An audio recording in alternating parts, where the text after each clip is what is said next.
Hello there, Pursuing Freedom friends. Thanks for being with us today. I'm your host, Erin Bradley. And if it's your first time tuning into the show, you are going to be very glad you did. And if you've been here for a while, thanks as always for your continued support.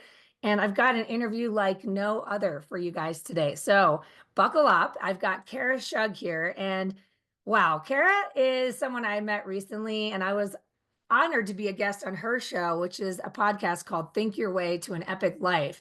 And we probably could have talked for 12 hours because there's so many crossovers, there's so much synergy, so many similar ideas and experiences. Kara sold real estate for over 22 years and recently sold her team, her Keller Williams team, and is a transformational coach. And as I mentioned, the host of an incredible podcast called Think Your Way to an Epic Life. And we're going to be talking about all things real estate, scaling your business, rewiring your brain. One of the processes that she's passionate about teaching has been known to help you increase your productivity and profit by at least 40%. So who doesn't want that?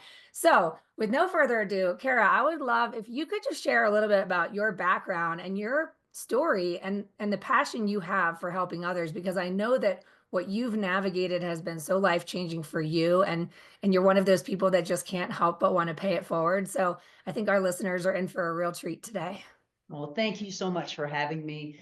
And my story is shocking to a lot of people when they see who I am today, but I grew up in severe poverty. Both parents were alcoholics. Just a really, really rough childhood, complete neglect. And then I met Tony Robbins. I met him with his 30-day cassette tapes. That's how that I'm dating myself here, big time, Aaron. But his 30-day cassette tapes literally changed the trajectory of my life. And I had left my husband, and my husband bought those tapes, and I had to go to his house, my ex house, every day, listen to him, take notes like mad, go home, and then just really, really work on this stuff. And that took me so far. It got me so into self-development, and it led me down a path that's well, it's kind of unexplainable. I've read thousands of books on self-development and help and all that kind of stuff. And it got me to where the world would look at my life and say, wow, she's got it together. She's got a pretty successful life. However, I hadn't healed any of that childhood trauma. And I didn't think I literally thought that if it was back there, just leave it back there and just don't deal with it. But the truth is it's a sabotage. You've got all these saboteurs in you from that if you don't heal it. So that's kind of where the path I'm on now. So take us through, I guess let's start from the path you're on now and what you mean by these saboteurs inside you that are creating havoc if you don't address them. Because I'm sure in some capacity, all of us could go back to a moment in our childhood or many moments that were pivotal times in the development of our confidence or lack thereof, right? And our ability to persevere or not, right? So what are you learning? I mean, give us a little bit of the cliff notes of what you've learned and what you've implemented and how it's transformed you as you are today. I would say the turning point for me is I have a tumor, and it's not something I really talk about that much, but I feel so safe with you that I'm just going to tell everyone. It's called the desmoid tumor, and it's very rare. And I've been battling it for 5 years, and it's pretty massive. And so the final straw was a book. It's a healing book, and it will come to me. And it talked about these are the 10 things you need to do to heal. And one of them was release past trauma, and one of them was to accept social support. And those were the two things that I wasn't doing. I was doing all 8 of the other things. The diet that I have is just ridiculous. I was doing meditation, I was doing everything else, but I wasn't doing those things. And I had Dr. Ron Stotts as a guest on my podcast. And as I'm listening to him talk, I'm thinking, he can help me get rid of my childhood trauma. And it's something I never thought I would have to do. And so I did. I signed up for his program. And one of the biggest things he taught me was breath. When you're upset, you hold your breath. When you're scared, you hold your breath. And when you're holding your breath, your brain cannot function very well. You're just running on just a fraction of what you normally run on. And so with his program, it's an awful lot about breathing. It's an awful lot about meditation. And it's also about sentence finishing. So if I ask you a question, Erin, and I say, what's your favorite book? You go to a certain part of your brain. If I say to you, please finish this sentence, Erin, my favorite book is, it goes to a totally different part of your brain that's more of your subconscious. And so when you're coaching to the subconscious instead of coaching to the left side of the brain, which is designed to protect you, all kinds of different things come out. You will literally, you'll be doing the sentence finishing and you'll say something, you'll be like, oh my gosh. And you don't doubt it because you know it rings so true and you're the one that said it. So that has been very helpful, very powerful. So fascinating. And it's interesting to me that you found this work at the stage in your journey that you did. I'd like to go back a little bit because having sold your real estate team, I mean, number one, that's just interesting because I think a lot of people listening, if I asked them, could you sell your business right now? They would probably laugh and realize that they'd have to sell themselves because it's all up in their head. So I would like to know a little bit about your real estate journey and then I would love to know, with what you know now, had you known it then, how that could have changed the way you operated in your business. Because you mentioned to me before we started recording that you were a workaholic most of your life, and that in this healing journey that you've been on, you've had to learn to dismantle that identity. So, can you tell us a little bit about your journey, your 22 years in real estate, and how it led you to selling your team? And then we can go to that next part. So it's funny because my husband always said, you need to be in real estate. I was in sales all of my life. I did a lot of public speaking for a living before I got into real estate. And he always said, you need to be in real estate. And I had this picture of what a realtor was. And it was not me. I mean, it was a lady with a bouffant hairdo with diamonds dripping off of her, driving a Cadillac. And it's just like that. No, I'm not that person. And this is such a cool story. I haven't told this story in forever. He talked me into going to a Coldwell Banker information night about real estate. And I did it to appease him. I knew I was not going to be a realtor, zero doubt whatsoever. So we go to this information night, and it was 22 years ago. So prices have changed, guys, a lot. But he draws it out on the board and he says, and I already had my real estate license because I was selling timeshare. So that's just a caveat to it. But he says, your license, your cards, all this stuff, it's going to cost you about $1,500 to get into real estate. That's a lot more today. Please don't quote me on that. And so we walk out of there, and my husband's like, yes, this is great. And I'm like, yeah, no, zero. Nothing happened in there that made me want to do it. Nothing. The next morning, I was depressed. I had this great job selling timeshare. I mean, it was great. We were spoiled rotten. It was beautiful. And the company moved from Santa Fe to Arizona, and I couldn't move. And so I am with a real estate license, no job. I'm depressed. I'm feeling sorry for myself. My cell phone rings, and it's a number I didn't recognize, so I didn't answer it. And they left a message, and they said, this is Shell Vacations Club. We just wanted to let you know that we have just sent out a check for your reserves of $1,510. Right before that, I had prayed and I said, God, if you really need me to go to real estate, you're going to have to show me a sign. I know I'm not supposed to ask for a sign, but you're going to have to show. Here's your sign. And so I reluctantly got in. I flipped a house with another girl who had just gotten in. Both of us got in at the same time when we bought a house and we flipped it together. I did not come out of the chute well as far as the actual real estate goes. I did okay. I was probably very average at real estate. But then I kind of warmed up to it and I got into it and I ended up getting all kinds of awards. In 2011, the market was as bad as it had been in forever. And the office that we were in was, oh, the real estate market's so bad. Oh, this is horrible. And so like the environment was terrible. And so 5 of us got together and we bought a Remax. And I would say, well, within 1 year, we were down to 3 owners. The other two stayed on, but but they couldn't handle the ownership portion of it. Within a couple more years, we had 2 owners, and then I was the only one left standing.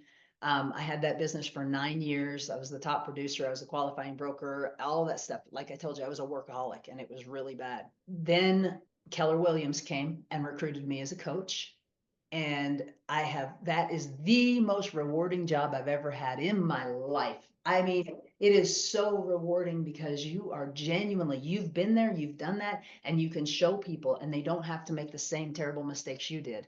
And that I know you've seen it. I know you've seen it several times, Erin, when you look at somebody's face and you're talking to them and they say something, they're like, oh, and that, well, for a coach is like, ah! I did it. I did it. I helped them see their own thing. It wasn't until I went through Dr. Ron's 8-week program that I had the courage to let go and know. And I always said, I don't want to be that realtor who should have retired 10 years ago. It's not fair. If any of your listeners are hearing this and you hate getting up and going and sell, and it's not that I hated it, but I never wanted to get to that point. And if you hate doing it, please get out now. It's not fair. It's not fair to your clients. It's not fair to your co-broker. It's just not fair to the industry. And so I had the nerve to sell to my right-hand woman I've trained her for 6 years. She was my office manager at the Remax. And so I've trained her up and she is doing great with the team now. You said a lot of things there that I can relate with completely. And I remember those moments of resenting the phone ringing. And we talk about this a lot inside my coaching community where, you know, we have that resistance because we know how to do a lot of things. We're good at certain things, but we don't necessarily enjoy it anymore. And I think a lot of us are afraid to say that out loud. Like in the book Free to Focus, have you ever read that by Michael Hyatt? Mm-mm. Well, he talks about like categorizing different activities and how he, one of the categories is disinterest, the disinterest zone. And it's where I'm good at it, but I don't really like it. And he says it's one of the more dangerous places to be because people will live in the disinterest zone for years or even decades because that's what pays the bills. And Yep. we're so afraid to say it out loud because we just feel like lucky that we have something that pays the bills. But yeah, to your point, it's a disservice to our community, our clients, and our colleagues when we're resenting the opportunities that are coming our way, right? So it's hard to listen to that intuition. But I also, it's interesting what you talked about back in 2011 when the environment was terrible, because that's another important piece for people to think about is how important the environment is that you work in. And we're all sponges. And so if you're in an environment that is negative and complaining and heavy in fear about what's going to go wrong and all the doom and gloom, then it's going to be really hard to keep yourself positive and be growing and thriving in that type of proximity to negativity. So then talk to us about this. Okay, so you take this leap of faith, you've got this background in coaching, you've got all this experience as a successful real estate agent, a team leader, won all the awards. My next question was, knowing what you know now from the work you've done with Dr. Ron and the transformational work you're doing now as a coach, what would you have applied to your younger self?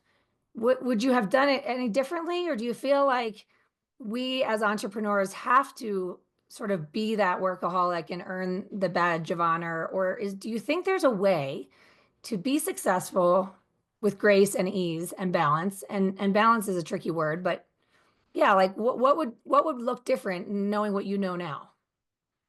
I think that if you don't have to re-raise yourself when you leave your parents' home because you weren't raised, you were completely neglected, no one taught you anything, like even basic things, it takes a lot longer. However, I've always wondered that question is so powerful, Erin, because like when I listened to Gary Keller talk and he was a workaholic, or when I was with Remax, it was Dave Liniger and he was a workaholic, and all these people, and they say, don't do this workaholic thing. But you had to do it to get there. I don't, honestly, I don't know. I don't know if you can. I do know that Brian Tracy said it so brilliantly. He said, when you're first getting something taking off, like the coaching department that I was telling you about, when you first are taking off, it's like a plane and you have to have the throttle full force and those engines are burning to get you up and get you off. If you keep them there, you'll burn out the engines. So I kind of think you have to have that. And I hope I'm wrong. I hope that someone can come on here and say, absolutely not. I had the right mentor and I walked right into the job that I have and I'm really good at it because I was trained right and I didn't have to go through all the workaholic stuff that you did. I don't know. What do you think? Well, I think it's an interesting topic. And when I think back, I just had this conversation with a gal this morning on a coaching call, actually. And I think back to when I experienced burnout the first time and how prior to that, I had no clue what I was capable of. So I was just winging it and throwing stuff against the wall to see what sticks, and paralyzed by insecurity and fear and imposter syndrome and overwhelm and anxiousness and all these things. And then finally, with enough reading of books and hiring of coaches, I got the traction to create the consistent income that would allow me to live abundantly and earn more than I had ever imagined I could earn. The problem is that it came with massive burnout. And it came at the expense of my energy, my enthusiasm, and I started to feel that resentment towards my own success. Like I was just surviving it. Now, personally, there was a season there where I thought the solution is to try to do less. But I don't think as human beings we're here to shrink. I think we're here to expand. And so when I tried to take my foot off the gas, everything came to a screeching halt. My pipeline dried up. I found myself in debt again.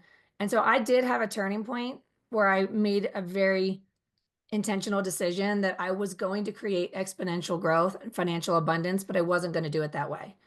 And even though it seems that most successful people we think we are admiring from the outside looking in, we get behind the closed doors with them and we find out that things are crumbling and they are stressed and they're anxious and they're exhausted and they're never present and they don't take vacations and all these things. And it's like, is it really that admirable? And so I think this is one of the biggest challenges we all face is like, how do we have the desire for abundance if we associate it with sacrifice of our well-being? And for me, it was investing in coaches. I mean, I continued to invest more and more to be guided through the process of creating good systems and scale so that we could start to compound our growth, our volume, and our income while working less and less and less. And so I do know that it exists. And I think the question becomes, right, is like, at what point do we say enough is enough? And how do you believe it without seeing it? If if all we've ever known is that more money means more work, more sacrifice, more effort, more exhaustion, then how do we believe there could be any other way? So yeah, and that kind of brings me to where we are now. Again, it's like now you've been going through this training. You've been forced to prioritize your health, which is not something a hand that any of us want to be dealt. And you hear it all the time, right? Like appreciate your health and you're doing these things now. So it's like, do you think now you could take the tools that you've learned and apply them into even your former career and be able to see the level of external success with the internal success as well? Yes, yes, I think that, yes, is if I had met Dr. Ron and gone through his program 24 years ago, I think things would have, of course, would have been totally different. Like we talked about the book Positive Intelligence with the saboteur test, and the saboteurs. I am certain of it. Had I taken that test before going through his training, I would have had probably 10, 10, 10, 9, 8, 10, just bad scores. And because I took it after his training, my scores were just shocking, especially when I get to see them compared to all the other coaches that I'm coaching with that I have nothing but respect for. I mean, we have a team of coaches that are phenomenal, literally. And why? Why do we have that? I think it's because, and tell me if I'm wrong, Erin, that's why you're so involved in Go Abundance, right? Is because you love to be able to share what you've learned. Everyone loves to share what they've learned. Think about, you put on Facebook, hey, who knows a good plumber? And everybody says, oh, you got to use my plumber. He's the best, because then I'm bringing value to you. So yeah, I think so. So can you share a little bit of the framework that you guide people through and how does it apply not only to childhood trauma, but the trauma that many have experienced in just the past 5 years? I mean, 2020 created a lot of trauma and a lot of fractured relationships and things like this. So I imagine that this framework would be successful in addressing all types of hurts and pains and traumas, correct? Absolutely. It is so powerful. The first most important step, guys, is you have to find someone that you really trust to guide you through it. And that is what we are, is we are guides, and we're going to take you on a journey. and help you even discover them. You don't even know that these things exist, that they're holding you back and really causing you to not be the best you can be. And so once you find that person that you really, really trust, what we do is we go, it's an 8-week module, and that we're converting into a year-long module for different purposes. But it's an 8-week module where you get homework every week. You get a PDF, you get a guided meditation, you get to have an hour-long meeting. And then once in the first 4 weeks, you get 2 full days with us, full days, all day long. And then same thing for the second 4 weeks, same deal. And so what we do is we get you breathing. Breath is so powerful. So we get you breathing, just really deeply breathing. And then we'll have you repeat the first part of a sentence and finish it.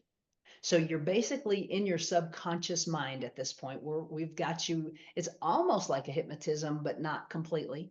Gets you on. And then instead of asking you questions, we give you sentence finishing, which goes to a different part of your brain, like we talked about. And so the first time I might say to you as you're breathing, Erin, when I think about the ocean, and you'll take a breath in and you'll say, when I think about the ocean, I think of God.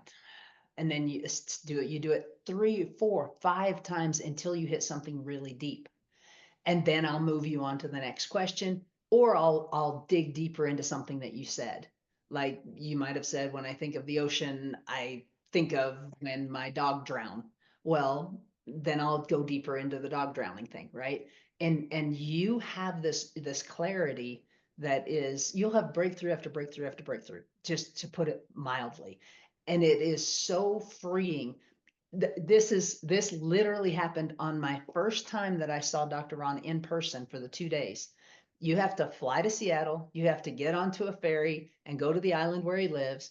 And all of that is good. It takes you out of your comfort zone. You're not in control. And so you get there and you're doing this breath work and you're doing all this release. And he does a lot of other things too. Obviously, it's not just those few things, but you do all this release. Well, I had done my 2 days, and the next day I had to get up at 3:30 in the morning to catch the ferry to get to my plane. When I woke up at 3:30 in the morning, and you guys, I am 58 years old. I woke up, I went to the ladies' room, I come back out, and I see the bed. And this part of it's like you're re-raising your child. It's like you're bringing that child back. Things that you have blocked out because you didn't like that child come back. So I see the bed and I ran and I jumped on it, Erin, like a kid. There's no one in that room with me, but I'm jumping on the bed and then went, oh, it's 3:30 in the morning and I'm on the 3rd floor. I probably shouldn't be doing this. And then I get to the airport. It was like these parts of me that I had shut off completely came back to life. I get to the airport and I go to where my gate is, and there's not one chair anywhere. It is packed. And this man's walking up with his 3 kids in his stroller, and the little kid sees that there's no seats, and she says, let's sit on the floor. And she just happened to look at me when she said it. I sat on the floor and played with these strange kids for 3, not that they were strange kids, strangers, for the entire time until my plane came. And so it's you will regain parts of you that you didn't even know were lost. It's Wow. really cool work. It is really cool. I did a video this morning about something that was on my mind, and it kind of comes back to this talk about meditation. You know, a lot of people hear about meditation or hear about breath work and it's like, oh, please, I don't have time for that. I can't do that. And trust me, I've got a very fast, active brain and an anxious energy when I wake up in the morning and I think it's time to get up and hurry up and get going and get doing because that's what we've been trained since we were little kids, right? And so for me to learn how to slow down and take my time in the morning and go inward that was the work. And I think it is interesting because in the last probably 4 or 5 years, I was using a word called the theme was unbecoming, unbecoming stressed and rushed and overconnected and overcommitted and overwhelmed in order to create space for clarity. And what I found is that the more I go deeper into the meditation and breath work and quiet my mind, I get these downloads, I get these ideas, these impulses. And when I act on them, it leads to some unforeseen outcomes that I could never script. And that was what the video was about this morning is like, are we more afraid of the unknown and trying to control the vision for our future? Or are we willing to surrender and be more reveling in the unknown? Because at the end of the day, if you look back on the relationships that have come into your life in the last 12 months, 24 months, doors that have opened, opportunities, whatever, for the most part, like you and I, Kara, meeting, we didn't script this. I didn't know of you and then I conjured you up and then I hunt you down with my fear-based brain thinking I'm going to make this lady like me, right? The stars aligned and our paths crossed. And if we can take the time to look back and see how many relationships that are in our life and are important to us in this now reality we have, that we did not make it happen. It unfolded. That gives us permission to lighten up and slow down and receive the guidance. And without getting too spiritual, like I do believe that if we can listen, we will receive the guidance to know where to go. And we can go further faster than we can when we're trying to muster up courage and muscle through our fear and anxiety, or not be willing to start because we're in analysis paralysis. So, you as a former workaholic, now on this spiritual journey of awakening and healing, how has that shown up for you? I'm sure you can relate because you're sitting here nodding. For those who are Oh my listening, gosh. Yeah. I mean, it's just crazy that the thought that someone that literally was labeled poor white trash, who never had the opportunity to go to college, is partnering up with a PhD in psychology, doing what I love doing. And he came on my podcast. I didn't go get him. One of his employees found my podcast and said, "Hey, can my guy be on your podcast?" And we said, "Sure." That's exactly what you're saying. Dr. Ron calls it big mind. And what you're saying about, like, if you can just wait and be quiet, the answers will come to you. That is so wild. That's one of the biggest changes that's happened since that work is it just I breathe through everything. I'm constantly paying attention to my breath, and then the right answers just pop. They just are there, and it's not hard. And everything up until this point has been hard. yeah, and at the risk of not losing some of our audience to this level of spiritual woo, I will say from a tactical perspective, how this has shown up for me and professionally speaking is that I used to follow the plan, right? Here's the playbook. Make this many calls, organize your database in this way, know who you should connect with and how frequently and how many touches and how many notes and how many, all the things. And I remember how often I felt like I was swimming upstream. And I remember at even times saying to my husband, I don't know if I'm cut out for this business. Even when I was succeeding financially, there was just something missing and I couldn't put my finger on it. And it was the alignment piece, right? It was the authenticity and the imposter feeling and just like trying to wear somebody else's shoes. And what I've noticed is that when I took the leap to leave my mortgage license behind and go full time into the coaching and speaking space, my analytical brain activated very quickly because there was fear. Like, this might be the stupidest decision I've ever made, right? It's like, what were you thinking? Everything was fine. You were doing great. Like, why would you make a change like this, And so my brain wanted to start analyzing its way into solutions and like, we're going to organize the database and I can network and I can do and I had to force myself to pause and take a 2 month sabbatical and get quiet. And in that time, this unbecoming, names and faces will pop into my mind or even into my feed. And I let the unexpected pop into my mind or pop into my feed be a signal to take action. So this isn't so spiritual that we're not action takers. It's just a different frequency to the same destination. And I've done this before where someone has popped into my mind. I wrote their name in my journal. I circled their name. Like, I should reconnect with that person. I wonder how they're doing, from no agenda there, just genuinely like they popped into my mind. I'm going to say hello. And then I'll open my LinkedIn feed and there will be a message from that person in my LinkedIn or something. And I'm like, that's not random. So I'm going to call. And then I call them. And then next thing I know, I'm on a plane to Michigan to a conference you just never know. So I think that if we could lighten up a little bit, literally turn the light on from within, like you said, that aha moment when you see someone's lights come on and they're like, there's like enthusiasm, there's excitement, there's momentum, there's flow. we can follow those impulses and take the action, which is the key piece that bridges the gap, right? From this spirituality to this abundance, I guess, right? We want the external results as well as we want the internal results. And it feels a little bit like magic sometimes. Mhm. But I think that if the listener could practice, because that's all it is a practice slowing down, practice breathing, and listen for impulses. And then, most importantly, take action on that. Let somebody know you popped into my mind. I don't need anything from you. I don't need to get anything out of telling you you're on my mind. I care about you. I thought I'd check in and see how you're doing. And then let it unfold. It's just it could be so curious and so interesting. And that's what I'm finding these last 5 years. The frequency to the same destination feels completely different than when I was forcing, striving, overwhelmed, overconnected, overcommitted, right? Oh yeah. You need to breathe, be present, and be curious. You just use the curious words. Those three things, if you can do those, like seriously pay attention, breathe, be present. In other words, you're not thinking about tomorrow. You're not thinking about, oh, what's the next question she might ask me? Because if I'm thinking about that, I'm not listening to what you said, right? Be present and be curious. And those three keys are, it's amazing what comes to you and the answers that just pop into your head and the doors that open for you. It's just, I feel like I'm in a fairy tale right now, with everything that's going on. And that doesn't mean it's easy. You're starting a business and it's hard and you have to build it and you have to do all the things, but you don't have to. It's Einstein time. Have you heard of Einstein time? No. Oh, it's brilliant. So something that you love doing, like when you're on stage, I bet for you is Einstein time, right? Yeah. When you're on stage, time disappears. And they're like getting the hook to pull you off. And you're like, well, I've only been here for 3 minutes. What are you talking about? And they're like, no, it's been 3 hours, Erin. You need to go.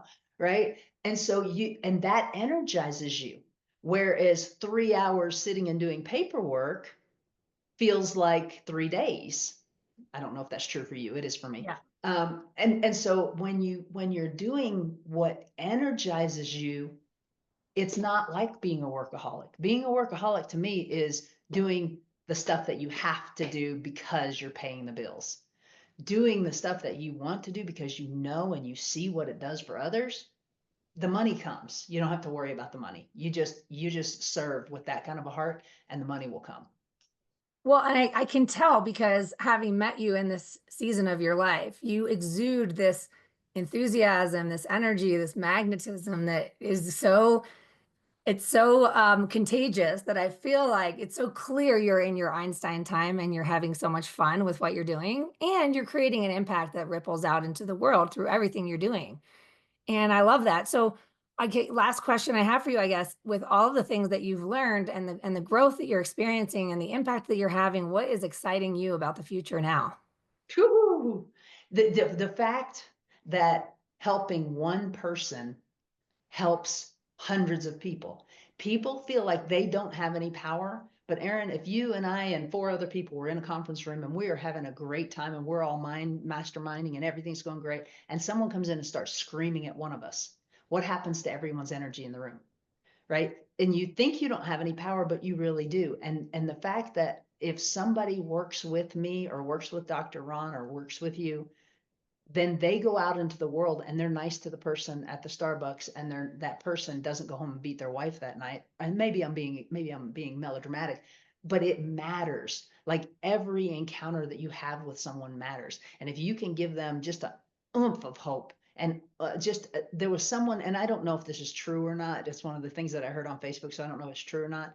But someone was leaving to go commit suicide. They left a note in their hotel room and said, I'm walking down to the bridge to commit suicide, but if just one person smiles at me, I won't do it. And no one smiled apparently because they did it. That's all it would have taken was just, hey, how are you? Like, oh, there is life out there. Someone does care. That's what gets me going. Yeah, that's the ripple effect, right? That is it.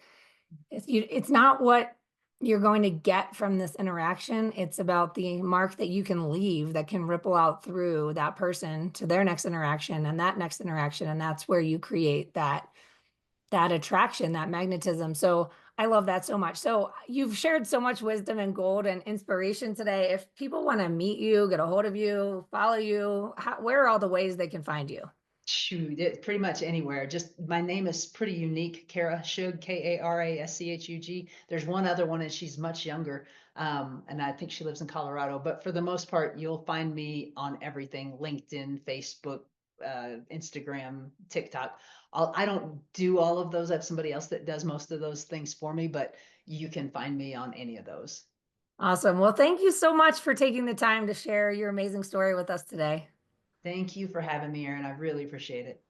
And so all my listeners, hopefully you got one little oomph of hope as Kara just shared, and it's going to improve your day and the way that you show up in your life and in the relationships you have and in the interactions you've got on the horizon here. So I hope that each and every one of us can take a little bit of the light we got here from Kara and share it with the world and create that wildfire that spreads.